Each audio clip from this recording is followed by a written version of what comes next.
Hi hello నమస్తే welcome back to my channel food news. ఈరోజు ఆనపకాయ పులుసు ఎలా పెట్టుకోవాలో చూసుకుందామండి ఈజీగా 1 విజిల్తో. ఓకేనా. ముందుగా కుక్కర్లోని ఆనియన్స్ గ్రీన్ చిల్లీ వేసేసుకోవాలి. అవి బాగా ఫ్రై అయిపోయిన తర్వాత ఆనపకాయ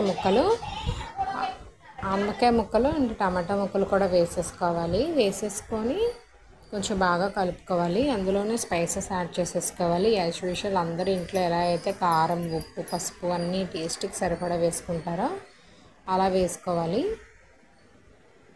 చూస్తున్నారు కదా, పసుపు 1 టీ స్పూన్ వేస్తున్నాను, half teaspoon, 1 teaspoon కాదులేండి. సాల్ట్ 1 టీ స్పూన్ వేస్తున్నాను.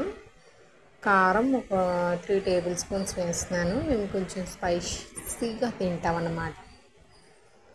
సో అందుకే కాదులేండి, కారం అది 3 స్పూన్స్ సరిపోతుంది. కారం ఎక్కువ ఘాట్లేదు, సో అందుకనే 3 స్పూన్స్ వేసుకుంటున్నాను. ఇప్పుడు అందులోనే తగినంత వాటర్ వేసుకోవాలి. ఆనపకాయకి ఎలాగో కొంచెం వాటర్ అనేది వస్తుంది, ఇంకొంచెం వాటర్ వేసుకోండి. ఎందుకంటే మనం పులుసు కావాలనుకుంటున్నాం కదా, సో ఈజీగా అయిపోతుంది. పిల్లలు క్యారేజ్, మా పిల్లలు ఏంటో కానీ ఆనపకాయ పెట్టమ్మా గ్రీన్గా ఉంటుంది కదా అది పెట్టు అని అంటూ ఉంటారు. ఎక్కువ అదే ఉంటుంది. పక్కన చట్నీ చేసేసుకుంటున్నానండి, పప్పు చట్నీ. అందులో కొంచెం తగినంత వాటర్ వేసుకోవాలి. అందులో కొంచెం వాటర్ వస్తుంది కాబట్టి తక్కువ వేసుకోండి. వేసుకొని 1 విజిల్ పెట్టుకోండి, అంతే. రెడీ అయిపోతుంది. సూపర్గా టేస్టీగా ఉంటే చపాతీలోకి చాలా చాలా బాగుంటుందండి. ఒకసారి ట్రై చేసి చూడండి. స్టవ్ కట్టేసుకోవాలి. ఇంకా మర్చిపోయి 2 విజిల్స్ అని చూపెట్టాను. 1 విజిల్కే ఆనపకాయ రెడీ అయిపోతుంది. ఇక్కడ చట్నీ కూడా మిక్స్ చేసుకొని తాలింపు పెట్టేసుకున్నాను. ఇదంతా లంచ్ కండి. పిల్లలకి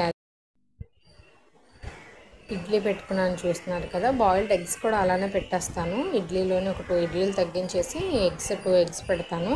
అండ్ రైస్, చట్నీ, సొరకాయ కర్రీ, టేస్టీ సొరకాయ కర్రీ రెడీ అయ్యింది.